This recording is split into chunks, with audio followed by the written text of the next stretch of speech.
Estamos numa série de mensagens chamadas Coragem para Fazer Parte. Estamos sendo literalmente convidados a refletir um pouquinho, a pensar um pouco no que é fazer parte, como nós podemos, como que a Bíblia fala e transmite isso para os seus discípulos, como Jesus demonstra isso. E hoje, de manhã, falamos, faça parte com o seu todo, e hoje à noite vamos conversar, faça parte com tudo. Quero te convidar a abrir a sua Bíblia em Mateus, capítulo 13. Vamos ler uma passagem bíblica muito conhecida. São talvez as duas menores parábolas da Bíblia. Uma talvez seja a menor e a outra a segunda menor. Versículo 40 a 46. Vamos ler duas parábolas em 3 versículos. E eu queria que você lesse com muita atenção esse texto e observasse algumas características desse texto. Mateus, capítulo 13, versículo 44 ao 46. 44 ao 46. Diz assim a palavra de Deus: O reino dos céus é semelhante a um tesouro oculto no campo, o qual certo homem, tendo achado, escondeu, e transbordante de alegria, vai, vende tudo o que tem e compra aquele campo. O texto continua dizendo: O reino dos céus é também semelhante a um que negocia e procura boas pérolas. E tendo achado uma pérola de grande valor, vende tudo o que possui e a compra. Vamos orar? Vamos falar com o nosso Deus? Oremos. Santo Deus, Deus de Israel, essa noite, ó Pai, pedimos que o Senhor fale aos nossos corações. Essa noite pedimos que o Senhor nos confronte. Essa noite, ó Deus, pedimos que o Senhor nos trate. Essa noite, ó Deus, pedimos que o Senhor nos console. Ó Deus, que a Tua palavra sendo exposta possa, ó Deus, arder os nossos corações como os discípulos a Emaús. Que os nossos corações possam estar ardendo, ó Deus, sentindo o Teu Santo Espírito falar com a gente essa noite. E que esta palavra, ó Deus, possa entrar nos nossos corações e mudar a nossa forma de pensar, enxergar e entender a vida, ó Deus. Ó Deus, nos dá estabilidade para entender aquilo que está acontecendo nos nossos dias. Nos dê, ó Deus, coragem para anunciar a Tua palavra, da forma como ela deve ser anunciada. Ó Deus, nos dê intimidade contigo, para saber que apesar de tudo estar indo, tudo está um caos muitas vezes, sabermos que o Senhor está com a gente. Fala com a gente, Senhor, em nome de Jesus, oramos, amém e amém. Essa parábola tem algumas questões muito interessantes. A primeira questão muito interessante é que os dois personagens das duas parábolas, eles terminam a sua ação abrindo mão de tudo que eles têm. Tudo que eles têm. O primeiro, diz o texto, que ele esbarra no tesouro. E, ao perceber aquilo, ele esconde o tesouro. E você deve pensar, gente, esse cara aí, Jesus está usando um exemplo, um cara bem de malandro, né? Mas, na verdade, não. O judeu, na época de Jesus, a lei rabínica dizia o seguinte, que se você encontrasse qualquer coisa que não estivesse dentro da casa do proprietário do terreno, aquilo que foi encontrado era dele. Isso porque, naquela época, as pessoas escondiam o dinheiro justamente pela instabilidade das guerras, do tempo, né? Normalmente, as pessoas escondiam o dinheiro enterrando mesmo, porque havia a guerra, um país ganhava a batalha, e se você tivesse dinheiro à mostra, eles iam lá e tomavam tudo. Então, depois que a guerra acabava, normalmente os familiares sabiam onde estava enterrado, iam lá, escavavam e pegavam o seu tesouro de volta e podiam seguir a sua vida sem grandes prejuízos. Então, ele está dizendo o seguinte, que alguém, enterrou um grande tesouro, mas que esse alguém não foi buscar esse tesouro, e alguém esbarrou nesse tesouro. Essa outra pessoa, percebendo o tamanho e o valor desse tesouro, alegremente, ele vai até o que era seu, vende tudo que ele tinha, e ele vai lá e compra o terreno. Mas o pastor acabou de falar que ele não precisava comprar, de fato. Mas era muito comum, diante desse cenário, existir uma discussão sobre isso. Então, para que ele não corresse risco de perder esse tesouro, ele vai lá e compra o terreno inteiro, porque agora ele achou e ele também é o dono do próprio terreno. E o segundo personagem é um comerciante. Ele está à procura de algo muito valioso. E ele acha algo muito valioso, uma pérola. Pérola, no tempo de Jesus, era como diamante para nós hoje. Era algo muito valioso, muito valioso. Então, ele acha uma pérola extremamente valiosa, ele vende tudo que ele tem, e ele compra essa pérola.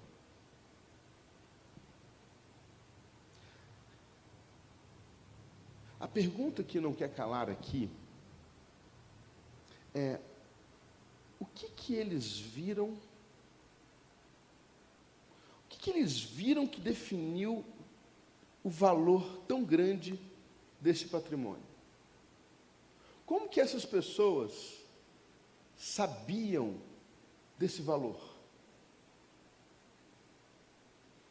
Como que eles tomaram uma decisão tão enfática? Vejam, eles não venderam metade dos seus bens. Eles não venderam 30% deles. Eles venderam tudo o que eles tinham. Eles apostaram todas as fichas deles no mesmo lugar. Qualquer homem entendido de economia falaria: isso é uma loucura. Não faça isso. Você tem que ter várias fontes de renda. Porque se uma fonte de renda falhar, tudo foi para água. Você tem várias outras. Então, nunca tenha tudo num lugar só. Mas o que esses homens viram foi algo tão impactante, foi algo tão valioso, que prontamente eles abriram mão de tudo. E eu queria ler com vocês alguns outros textos bíblicos essa noite. Vá comigo, por favor, em Lucas, capítulo 4. Versículo 11. Lucas 4, 11.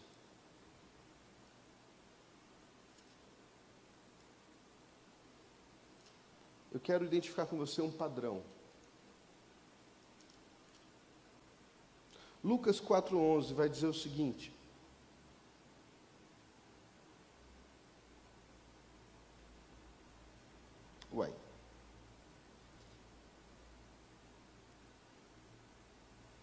Desculpa, irmãos. Lucas 5,11, não é 4. Eu anotei errado.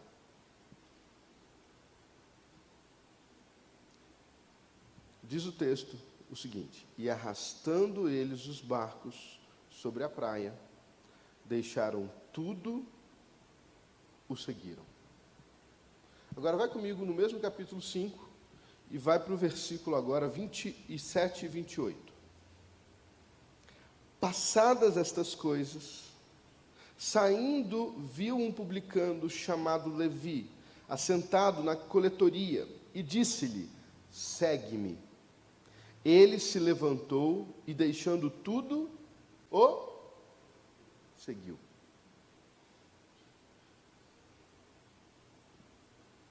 Vamos comigo agora lá em Filipenses, capítulo 3. Agora o apóstolo Paulo falando um pouquinho dele. Filipenses 3, versículo 4 em diante, diz assim, ó: bem que eu poderia confiar também na carne. Se qualquer outro pensa que pode confiar na carne, eu ainda mais. Circuncidado ao 8º dia, da linhagem de Israel, da tribo de Benjamim, hebreus de hebreus. Quanto à lei, fariseu. Quanto ao zelo, perseguidor da igreja. Quanto à justiça que há na lei, irrepreensível. Versículo 7.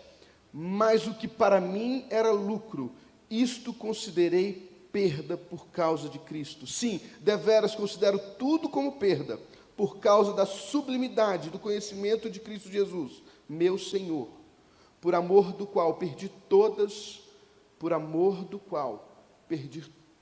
as coisas, e as considero como refúgio para ganhar a Cristo, e ser achado nele, não tendo justiça própria, que procede de lei, senão a que é mediante a fé em Cristo, a justiça que procede de Deus, baseada na fé, para o conhecer, e o poder da sua ressurreição, e a comunhão dos seus sofrimentos, conformando-me com ele a sua morte, para, de algum modo, alcançar a ressurreição dentre os mortos.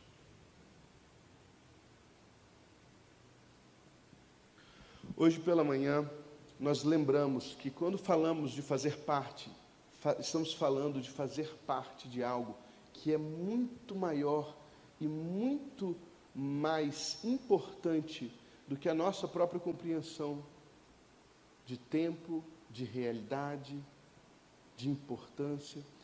Quando Jesus convoca os seus discípulos, ele convoca os seus discípulos para algo muito maior do que os seus discípulos sequer poderiam imaginar. Os seus discípulos, em Atos 1, ainda estavam pensando em um reino terrestre.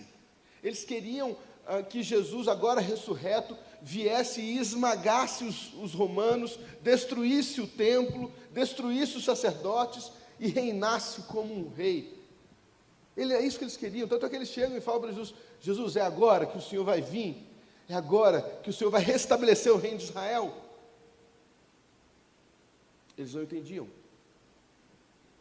Era muito maior do que isso. Os seus discípulos, olhando para o templo, ao olhar para o templo, falavam: nossa, olha, Jesus, que pedras enormes, que templo lindo. Jesus fala assim: olha, ouve o que eu estou te dizendo, não vai ficar pedra sobre pedra. 70 anos depois, Roma mete o pé na porta e derruba, e destrói, devasta a cidade de Jerusalém, derruba o templo, e foi a maior projeção de judeus pelo mundo daquele tempo. Quando nós falamos em fazer parte, precisamos entender que estamos falando em fazer parte de algo maior do que eu e você. E é por ter essa consciência que esses homens que foram citados, Pedro, André, Tiago e João, ao se depararem com tamanho tesouro, mesmo depois de ter feito a pesca mais extraordinária da vida deles, onde a sua empresa estava no auge do seu crescimento, eles largaram tudo ali e foram segui-lo. Mesmo que Levi, não sendo um homem religioso, não entendendo a profundidade nem a largura de nada, sendo um traidor do seu povo, ao se deparar com esse tesouro, olhou para ele e ouviu: vem, me segue. E o texto diz que ele larga tudo do jeito que estava, levanta e segue Jesus. E é por isso que o grande apóstolo Paulo, mais conhecido como Saulo, indo para Damasco para perseguir e matar a igreja, ao se deparar com um verdadeiro tesouro, é constrangido a uma outra compreensão de vida e percebe que o seu todo, tudo que ele tinha, tudo que ele julgava razoável, tudo que ele tinha como importante, perde-se o valor. E não só perde valor, passa a ser visto como nada, ao se deparar com tamanha pérola ou tamanho tesouro. Primeira coisa que nós precisamos entender é que se nós queremos de fato fazer parte da vida um do outro, queremos fazer parte do reino de Deus, fazer parte desse relacionamento com Deus, é imperativo que nós possamos entender que não conseguiremos fazer parte disso se não entendermos o valor daquilo que tem o nosso Senhor, o nosso reino, os nossos irmãos.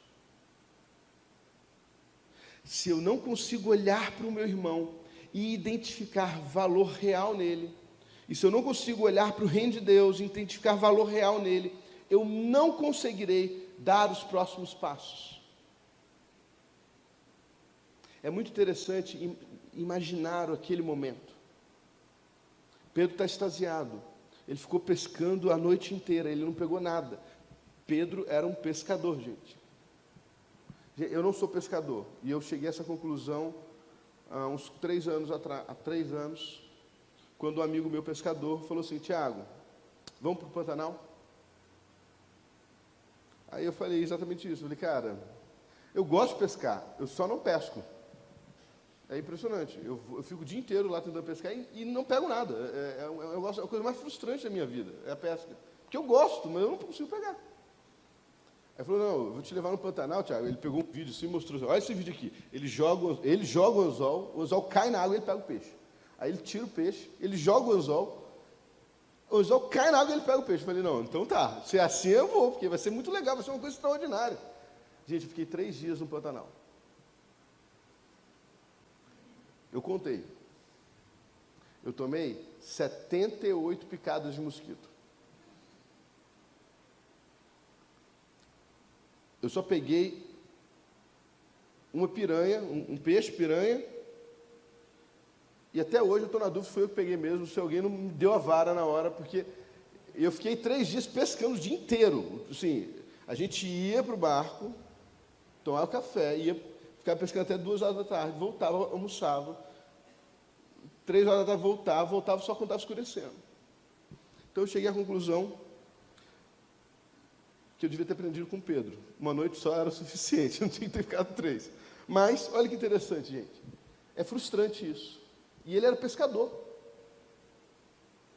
Ele sabia o que estava fazendo. Mas, diante do que Jesus fala para ele, ele percebe que algo sobrenatural estava acontecendo.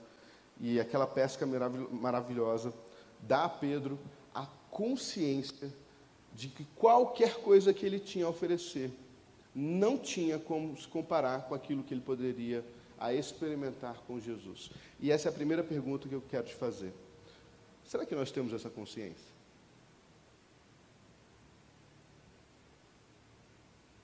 Será que temos a consciência que qualquer esforço por fazer parte, ele de fato é suficiente? Ele de fato será recompensado?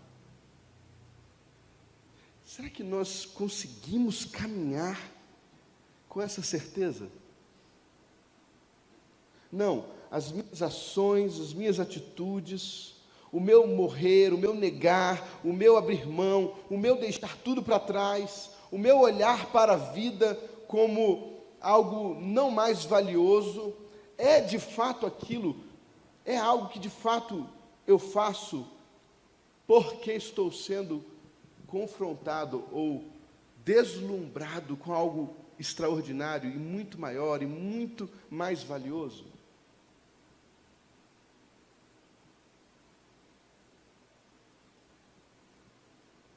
Vai comigo lá em Hebreus, capítulo 11.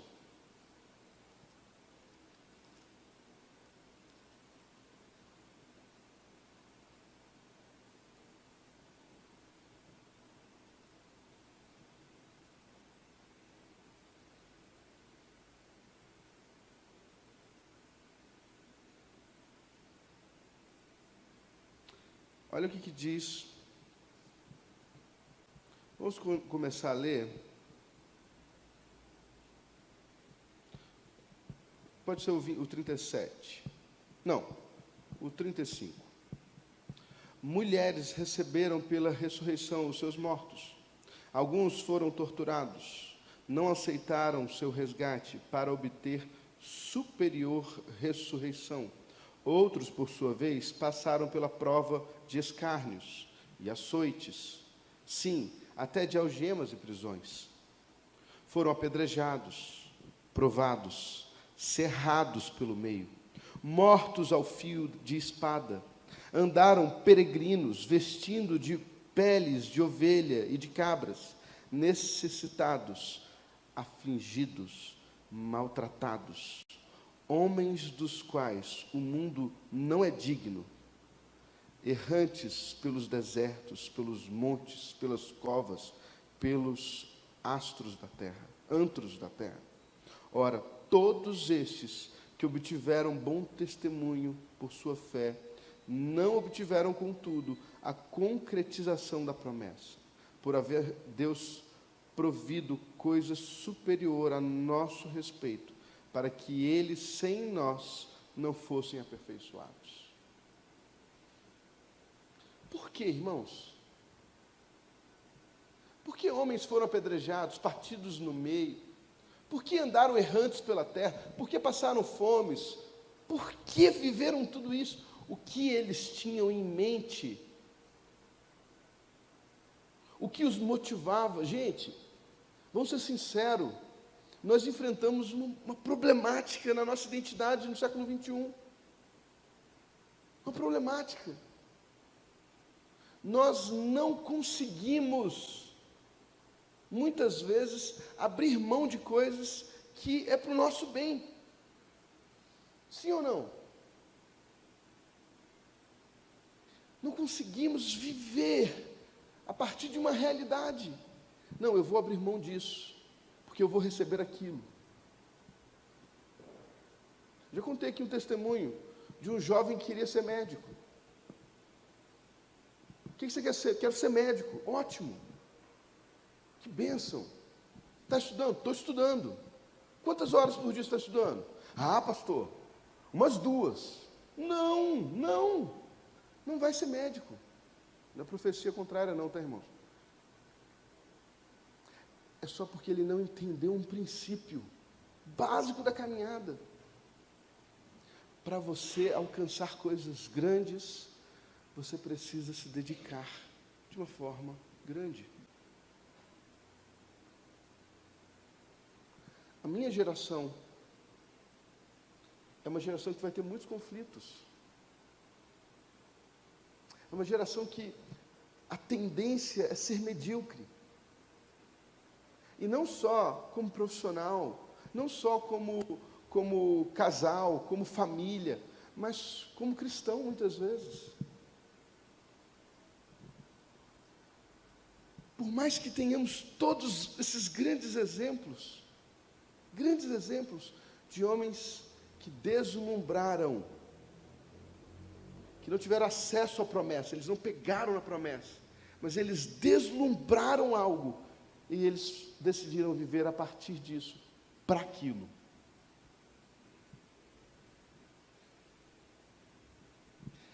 Eles começaram a colocar as suas vidas de acordo com aquilo que estava lhe sendo prometido. Agora, a grande pergunta é: você quer fazer parte? Você quer isso para a sua vida? Você crê? Você crê, como Paulo diz, que as nossas leves... Olha só como que Paulo diz, gente, eu quero lembrar os irmãos, que este Paulo que vos fala, que no caso ele está escrito, ele foi o homem que passou por 3 náufragos, foi chamado tagarela em Atenas, foi apedrejado em Listra, foi espancado em Filipos, preso injustamente em Filipos. Este Paulo foi esbofeteado à face no Sinédrio. Este Paulo foi escorraçado de Bereia. Este Paulo, ele está falando, esses leves e momentâneos momentos não tem como se comparar com a glória que há de vir. Você acredita nisso?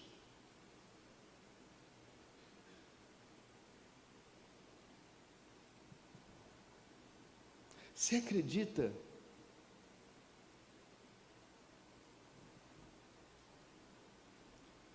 que o seu tudo, ele não é uma exigência para você ir para o céu? A gente já conversou aqui sobre isso.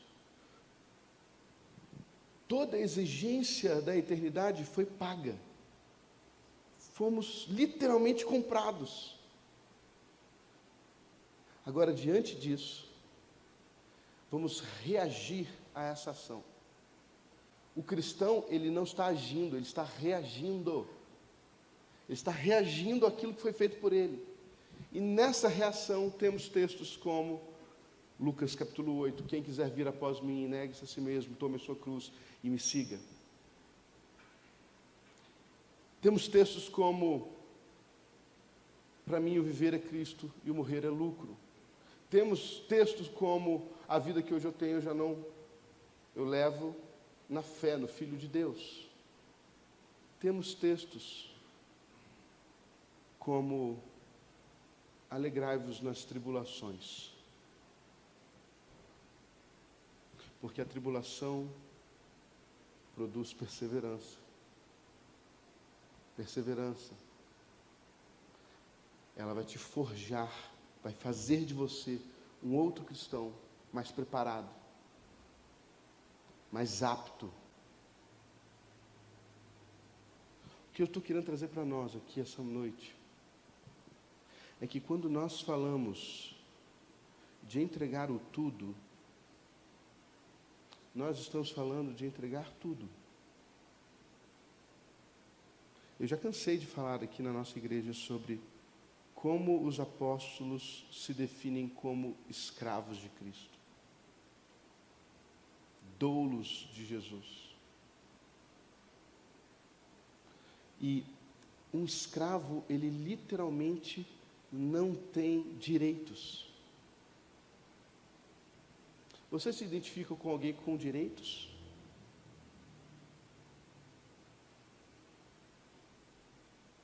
Eu tenho um pouco de crise quando eu olho para a igreja de hoje, com um discurso nos convidando a nos empoderar dos nossos direitos.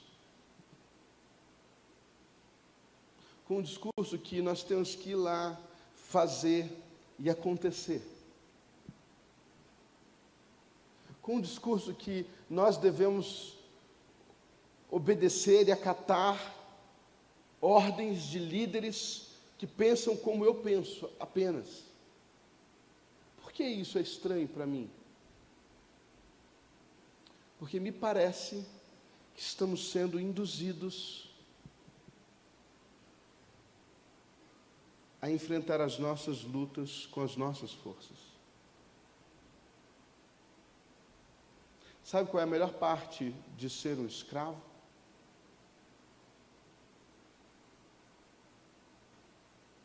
Sabe qual é a melhor parte de não ter nada? A melhor parte de não ter nada, de ser um escravo, é você literalmente depender do seu Kyrios, do seu Senhor.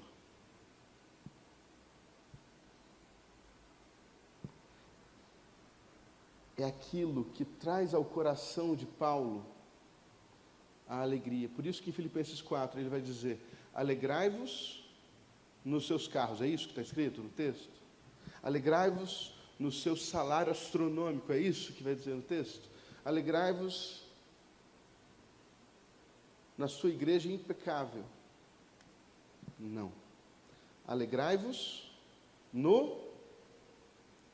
Gente, alegrai-vos no Senhor. Amém. Alegrai-vos no Senhor. Alegrai-vos no seu Kyrios. Outra vez vos digo, alegrai-vos.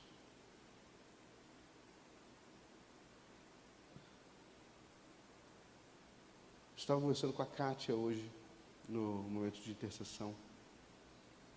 E a gente chegou à conclusão que muitas pessoas estão desorientadas. Elas não sabem bem o que querem. Elas não sabem se querem ser um avivalista ou um...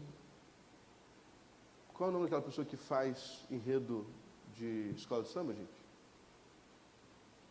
Hã? Tem que falar mais alto. Um compositor de samba enredo. Percebe?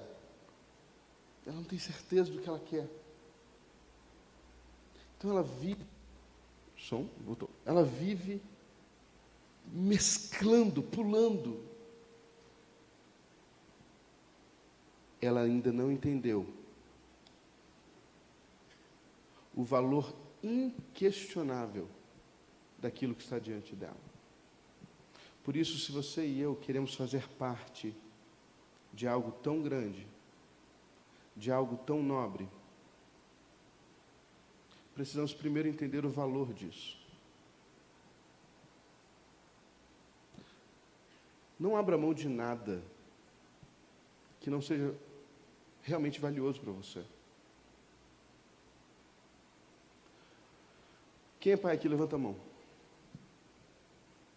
Você abriu mão de alguma coisa para os seus filhos? Por quê?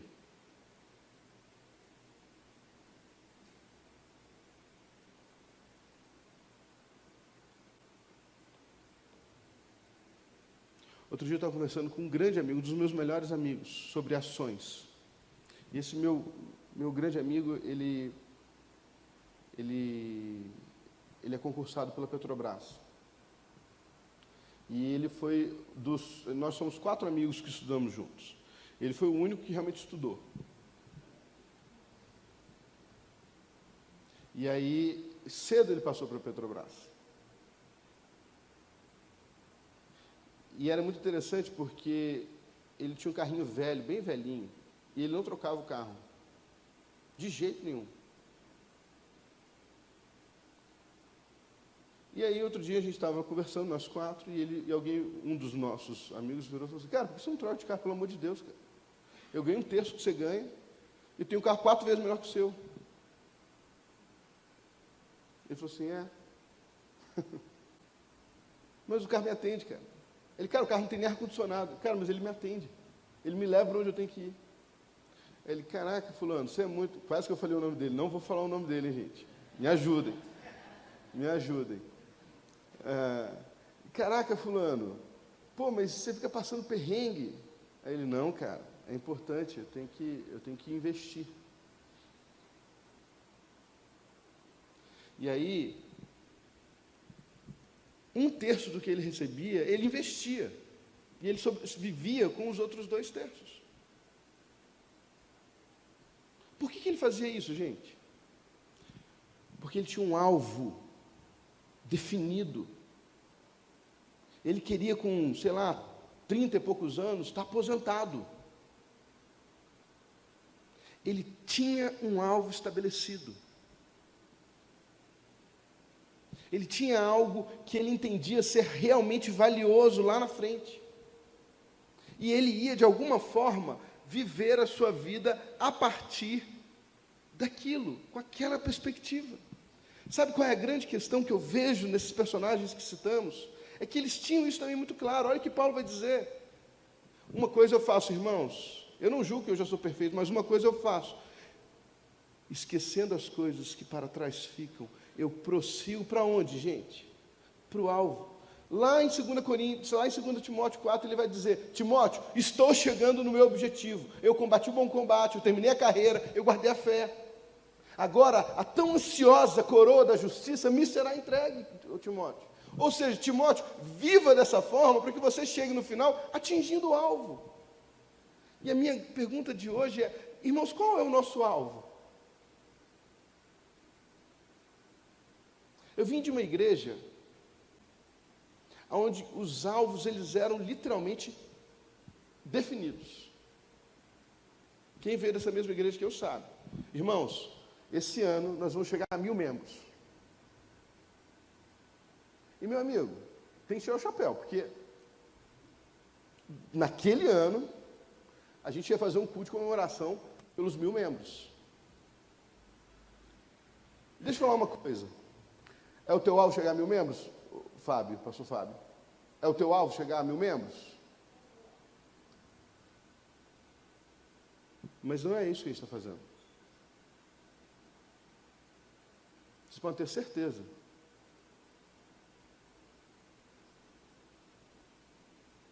Nós não iremos encher igrejas.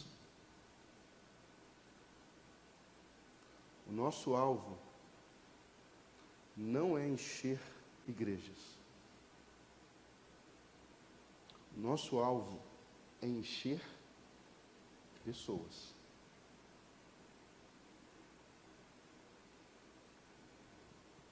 Nós precisamos entender que temos que ter um alvo. Temos que ter um objetivo final. Temos que ter um local para chegar. Vocês lembram do povo do Egito? Qual era o alvo do povo do Egito, gente? Chegar aonde? Hã? Vocês estão meio tímidos hoje, hein? Hã? Canaã, terra prometida. E eles caminhavam com esse intuito. E para o azar deles, os espias chegaram meio desacreditados no negócio. E isso custou 40 anos para uma nação inteira. Mas o que a gente precisa entender é como vamos abrir mão de alguma coisa se não agregamos, não entendemos, não identificamos valor naquilo. Gente, é a coisa mais difícil do mundo. Mais difícil do mundo. Eu abrir mão de alguma coisa que eu não identifico valor. Você paga R$2.000 no chinelo havaiana? Hã? Não? Por que não?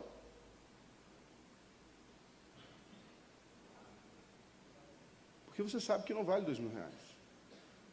Você sabe, se você for na loja havaiana, você vai comprar por 40, mas se você for no extra, na promoção, você vai comprar por 20. Então, alguns, talvez como esse meu amigo, que eu não vou citar o nome, nem na havaiana vai comprar, vai lá, vai esperar o dia certinho. Não, vou perder R$20 nada, vou esperar o dia e vou lá comprar. Mas porque ele tem a consciência de valor.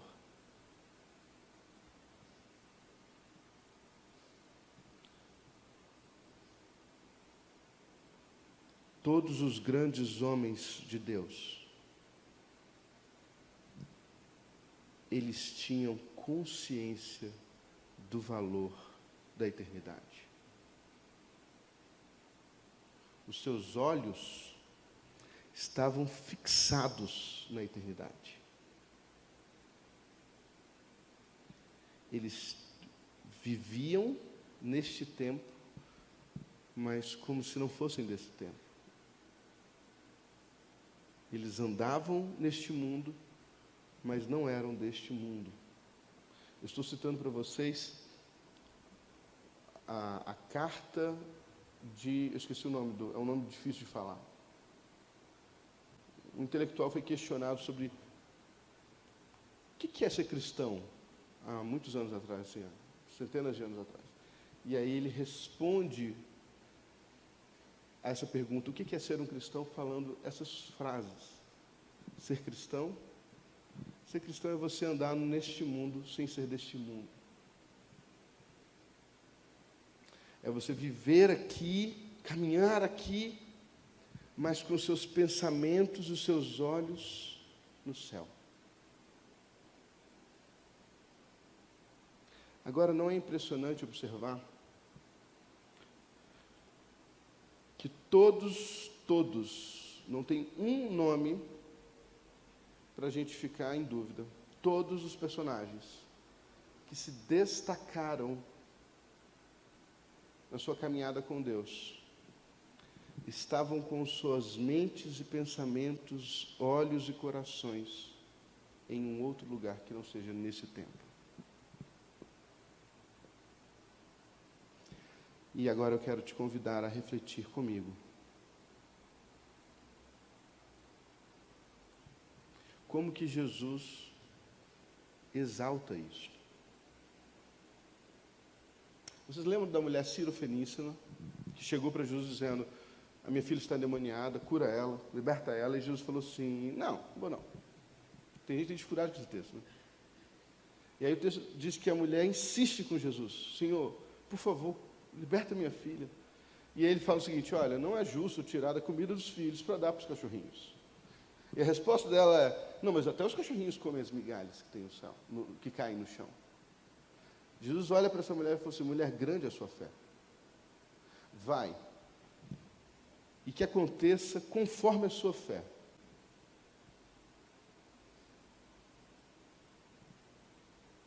O centurião: Senhor, não vem na minha casa não, dá uma palavra, porque eu sou homem de autoridade, eu mando e eles vêm, eu falo, vai e eles vão. Então, se o Senhor der uma palavra, eu sei que meu servo vai ser curado. Jesus vira para a multidão de judeus que odeiam os romanos, que acham eles pessoas sujas, contaminadas pelo pecado, e falou assim: olha, nem em Israel eu vi fé igual a essa, hein? Nem em Israel. Observe quem são as pessoas que Jesus elogia. Quem são as pessoas que Jesus coloca em destaque? São aquelas que, por algum motivo, perceberam, identificaram valor aonde as pessoas não estavam vendo. Olha Maria e Marta. 3 vezes Maria é citada na Bíblia. As 3 vezes ela estava aos pés de Jesus. Em uma das vezes, Marta se incomoda. Falou assim: Jesus, você não vai fazer nada não? Eu consigo ver a Patrícia falando da Priscila.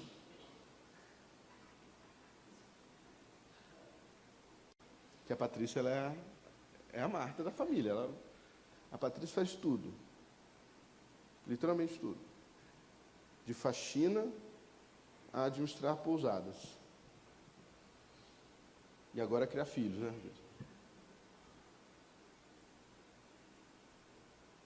Eu consigo ver, eu imagino, Marta chegou a Patrícia e falou assim: Jesus, você não está vendo essa menina aí, encostada, essa Maria aí, os teus pés aí, e eu estou aqui trabalhando, tu sozinha? Maria percebeu alguma coisa. Ela identificou o valor em algo que Marta não tinha identificado. E isso, gente, se apresenta lá na frente, quando Lázaro, o irmão das duas, morre, quando Jesus vai chegar, quando Maria vai falar com Jesus, quando Marta vai falar com Jesus, Marta tem uma discussão teológica com Jesus.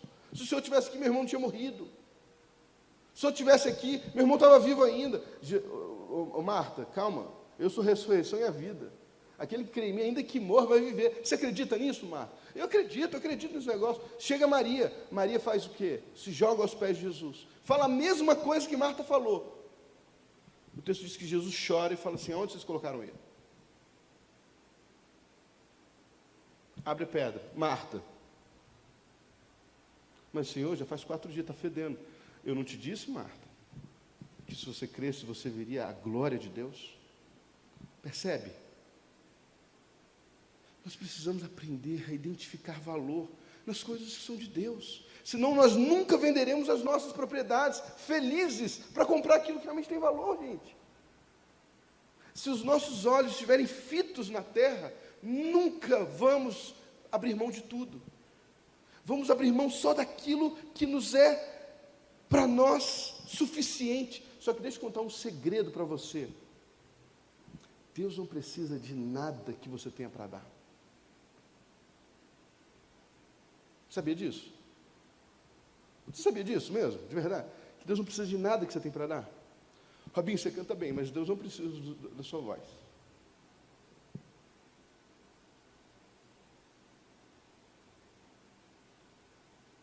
Deus não precisa do seu dinheiro. A última vez que eu me lembro que Jesus precisou de dinheiro, ele mandou Pedro pescar e pegar o dinheiro na boca do peixe. Não faz sentido nenhum. Nenhum. Ele não precisa de nada que você tem. Sabe por quê? Que ele tem tudo muito melhor do que você tem para oferecer. Mas ele quer. Porque é uma questão de reação. Aquilo que ele fez. Aquilo que ele faz. Aquilo que ele é. Só observar. Todos os personagens bíblicos que têm uma visão extraordinária de Deus, acontece a mesma coisa com eles. O que acontece com eles, gente? Eles caem de joelhos. Eles caem com a face no chão. Todos eles.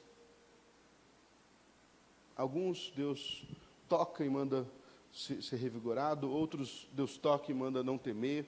Outros Deus toca e a pessoa se levanta. Mas todos eles têm uma reação unânime quando eles estão diante de Deus. eles caem diante de Deus.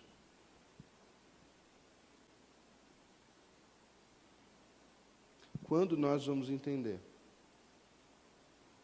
que caminhar com esse Deus, entender o que Ele fez por nós, deve gerar em nós as mesmas reações que geraram nesses personagens. E aí eu preciso citar John MacArthur falando sobre você precisa amar Jesus.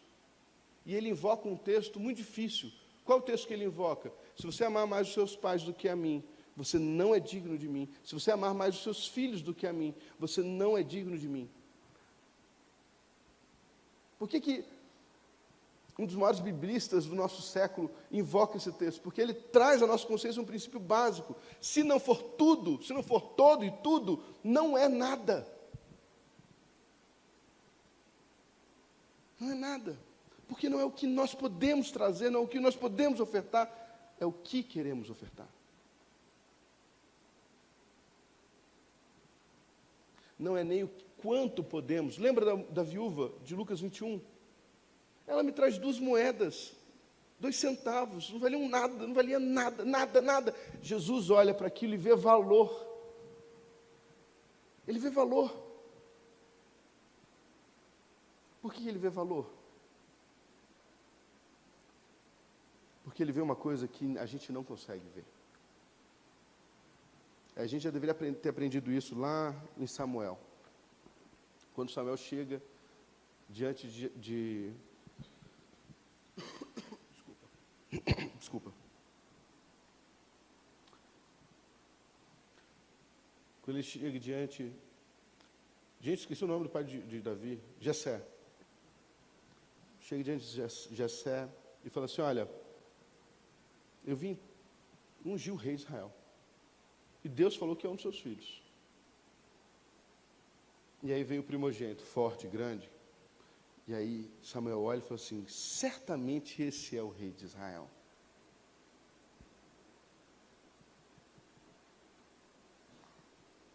E a resposta de Deus é, você está olhando a aparência. Eu estou olhando o coração. Isso deveria gerar um frio na sua espinha e na minha espinha, sabia? Porque eu sou uma pessoa muito fácil de se enganar. Muito fácil.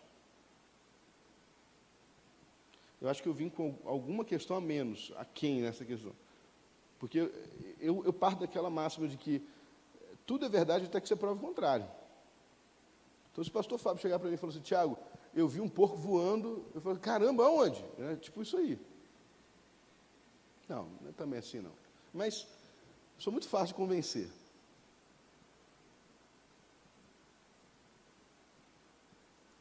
Tem gente, minha esposa se enquadra nisso, que não é fácil de convencer. A Jéssica é mentira até que você prova o contrário. Principalmente quando é coisa assim absurda, né? Mas essas pessoas podem ser convencidas, sim ou não?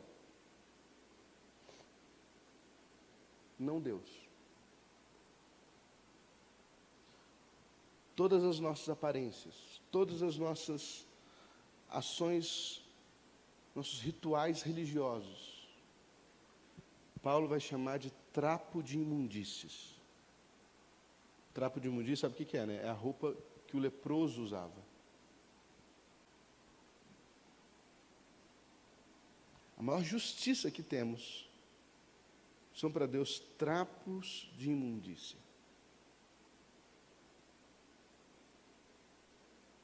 Ou seja, nada do que eu e você podemos fazer atende à justiça de Deus. Por isso, Cristo. Você percebe o que Cristo fez por nós? Ele te tornou apto a ofertar algo que Deus recebe. Você era inapto a isso, você era incapaz. O sacrifício dele te torna apto a oferecer alguma coisa aceitável a Deus.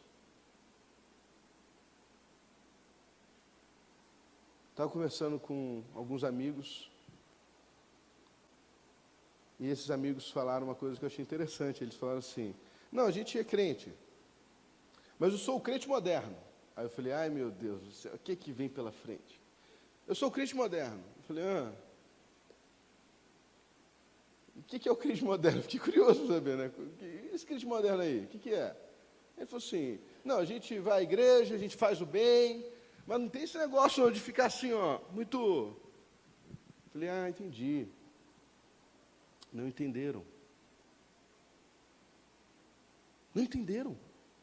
Você pode fazer o bem quantas vezes você quiser. Você pode ser a Madre Teresa de Calcutá, meu amigo. Você pode dar a sua vida para ser queimado. Se não tiver, é em vão.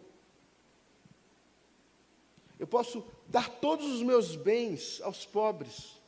Eu posso ter o domínio de toda a ciência e todo o conhecimento. Se não tiver, de fato, o fruto do Espírito, que só vem crendo no Filho de Deus, é à toa. É insuficiente. É imundo. É incapaz. A parte mais triste desse cenário é que milhares e milhares de pessoas dentro das igrejas caminham com essa mesma linha de raciocínio, sem falar com tanta coragem esse termo. Eu não faço mal, não mato, não roubo, não voto em fulano, porque para alguns, né, votar no fulano é pecado, para outros é pecado votar no ciclano, né? Não voto nele. Não entenderam. Mas é normal não entender. Principalmente se a gente não enxerga com clareza a que estamos sendo chamados. Você não está sendo chamado para ter uma família feliz, gente. Nem um emprego estável. Nem um carro do ano. Você não está sendo chamado para esse tipo de coisa. Sabe por quê? Porque isso passa. Passa. Nós estamos sendo chamados a viver uma vida eterna em Deus. Se você não entender, agora, hoje, essa noite, que você precisa desejar muito esse Deus, amar muito esse Deus, porque você vai passar, não é 40 anos com Ele, gente. Porque você jura de pé junto, você vai amar sua esposa até a morte. Depois de 5, 6 anos, você já falou: meu Deus do céu, até a morte é muito tempo. Tem gente que fica assim, contando nos minutos. Ó, tem gente olhando um para a cara do outro aí, não tem nada a ver com isso. Mas olha que interessante, você vai passar a eternidade. Tira 1 milhão de anos da eternidade, quanto tempo fica? Eternidade. Tira 2 bilhões de anos da eternidade, fica a eternidade. Ou seja, é para sempre. Agora, Deus tem que ser muito bom mesmo, né? Ele tem que ser extraordinário mesmo, para Ele prometer você viver a eternidade com Ele, e você não enjoar. Ele tem que ser extraordinário. Ou, eu acho que Ele vai preferir o outro caminho. Ele vai fazer novos céus, nova terra, e vai fazer a gente de novo, né? Vai dar um novo corpo celeste para a gente. Porque minha avó morava de frente à praia. E toda vez que eu ia na casa dela, eu olhava o mar e falava assim: gente, que coisa extraordinária, né? E um belo dia minha avó saiu. E eu falei: vó, você olha muito para o mar? E sabe o que minha avó falou? Ah, não, meu filho, nem olho mais para ele, eu nem vou mais para a varanda. Porque ficou comum.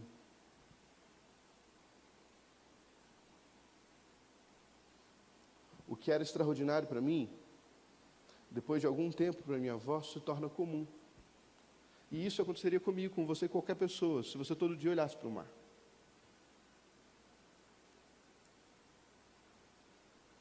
Talvez o que nós estejamos vivendo é lidar com o extraordinário de Deus de uma forma comum demais.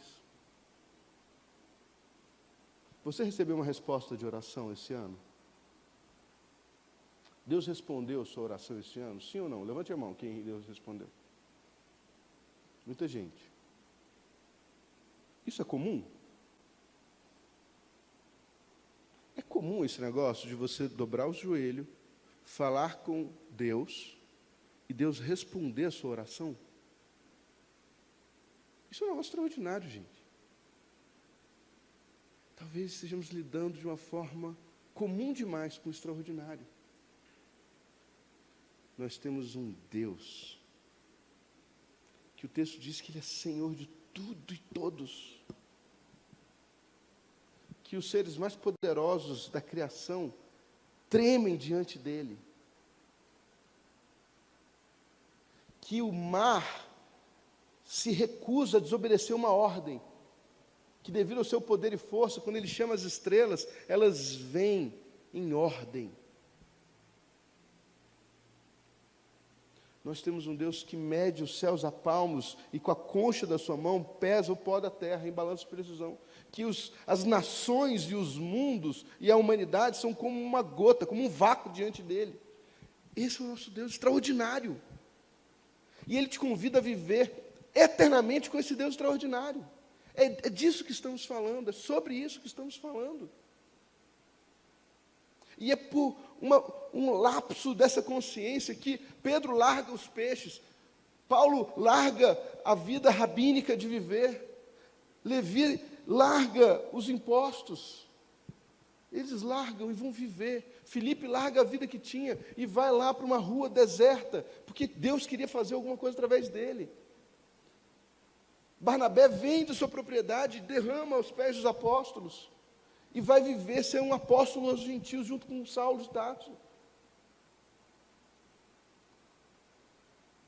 É por essa consciência, não é por nenhuma outra consciência, é só por essa. Mais nada. Agora, a grande questão é, por que nós não estamos reagindo como eles reagiram? Por essa questão. Nós não estamos enxergando o que eles estavam enxergando.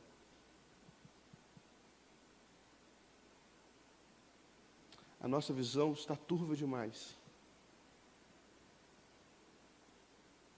O brilho que eles viram parece que nós não estamos vendo. E isso me choca muito, sabe por quê? Porque o mundo está indo de mal a pior, sim ou não, gente? Alguém já tinha ouvido falar de pandemia antes? Alguém já tinha ouvido falar de potências mundiais com poderes de destruir o mundo várias vezes, flertando a guerra? Alguns aqui talvez viram. Mas o mundo está estranho, não está?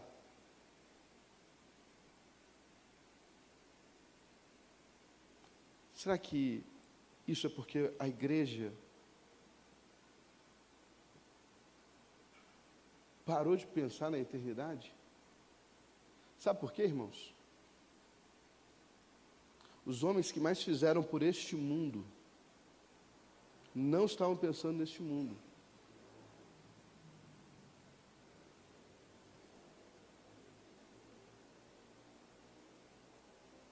Os homens mais extraordinários que andaram sobre essa terra foram citados aqui, que a Bíblia diz que a terra não era digna que eles andassem por ela.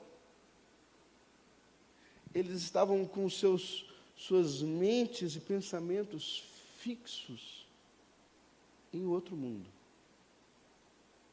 Isso precisa me chamar e te chamar a uma responsabilidade. Se quer fazer parte, entenda o valor do que é fazer parte. É uma honra. Servir ao Evangelho é uma honra.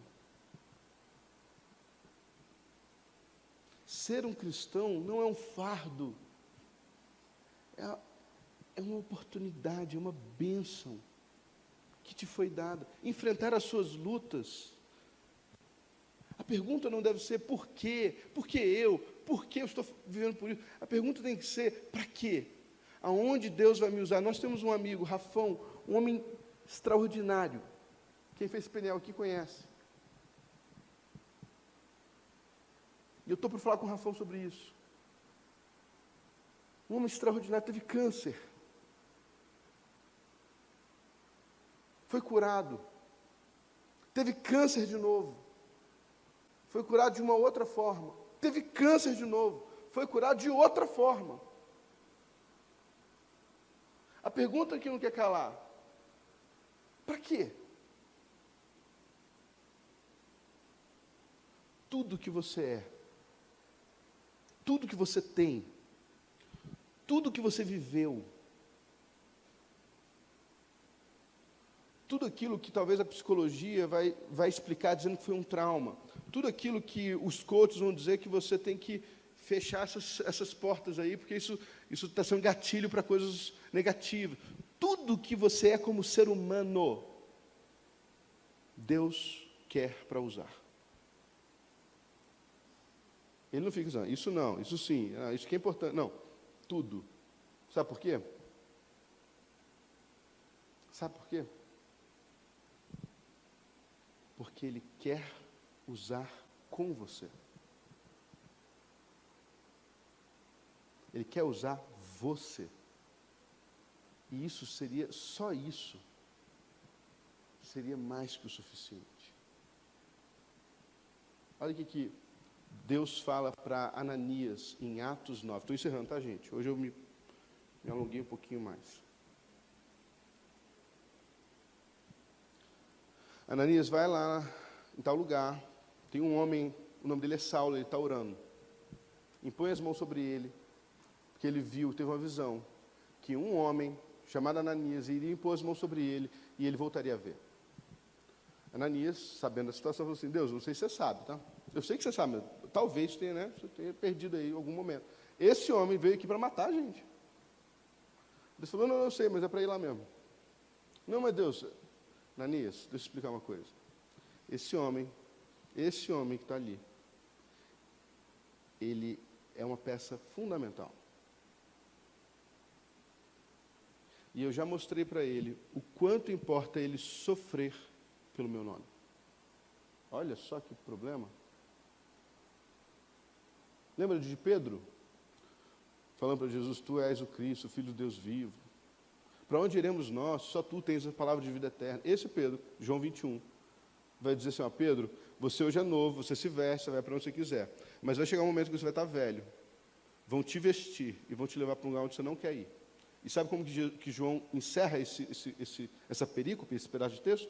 Falando assim: e disse isso para demonstrar com que tipo de morte Pedro glorificaria a Deus.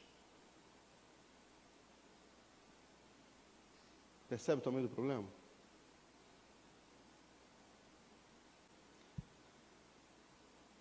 Aqueles que entregam o tudo,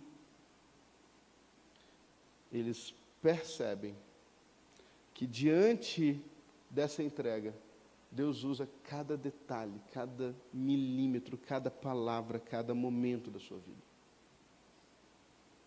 Ou seja, o seu tudo nunca será desperdiçado. Deus usa a capacidade de Paulo de passar pelas filosofias, pelas linhas de raciocínio do seu tempo. Ele usa. Mas chega um momento que Paulo fala assim: eu decidi nada saber, para não esvaziar a cruz de Cristo, para que o conhecimento, para que a fé de vocês não esteja pautada de palavras de persuasão humana, mas no poder do Evangelho. Percebe? Ele entrega o tudo e Deus usa do jeitinho que Ele quer.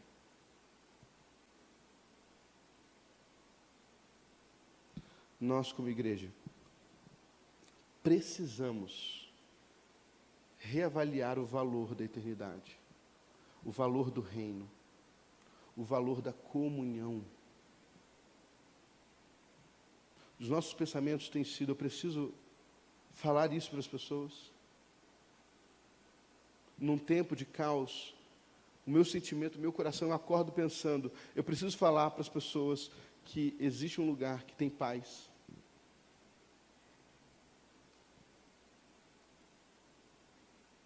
Os meus pensamentos têm sido: eu preciso sair hoje e apresentar Cristo a alguém, que vai libertar essa pessoa, que vai curar essa pessoa, que vai salvar essa pessoa, que vai enviar essa mesma pessoa para falar e ensinar esses mesmos princípios. Senão, talvez a nossa leitura de importância, de valor, de honra, pode estar turva demais para nos fazer agir como deveríamos agir. Curve sua cabeça, feche seus olhos. Senhor Jesus, primeira coisa que nós precisamos pedir essa noite. Ó Deus, nos dê olhos para enxergar o que de fato é valioso, o que de fato é importante, o que de fato tem valor, o que de fato o Senhor quer para nós. Deus, estamos tão atordoados com tantas coisas, estamos sendo literalmente prensados de todos os lados, Senhor.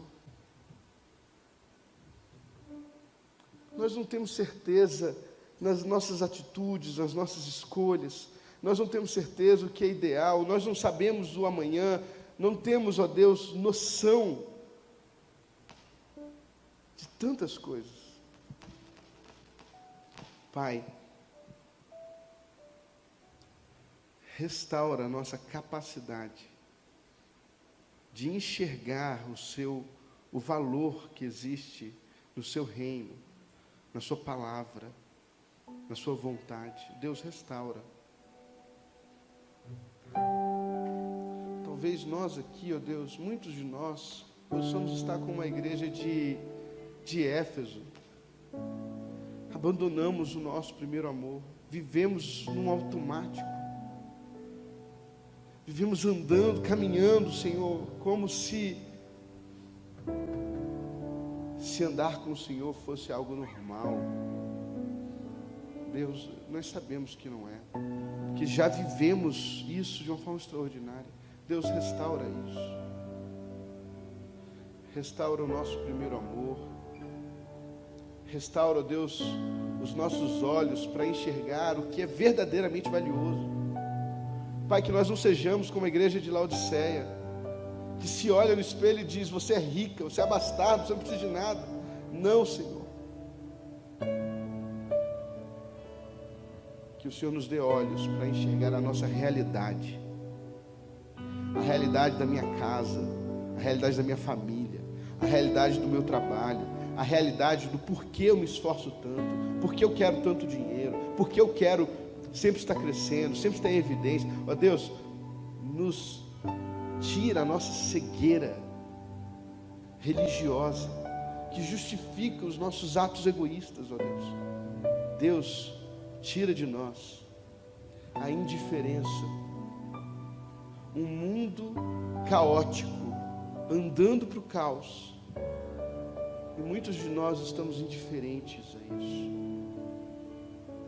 O Senhor nos perdoa. Nos perdoa como igreja, nos perdoa como teu povo, nos perdoa como homens e mulheres que somos. Como Paulo diz, somos os maiores dos pecadores. Nos ajuda, Senhor, a identificar o valor real no seu reino, o valor real nas suas palavras, o valor real naquilo que o Senhor está fazendo. Pai, nos dê ânimo, enche os nossos corações, aquece os nossos corações, Senhor, para podermos agir e participar e sermos parte da vida um do outro, e com isso fazermos parte do seu reino, para a glória do teu santo nome. Continue de olhos fechados, de cabeça baixa.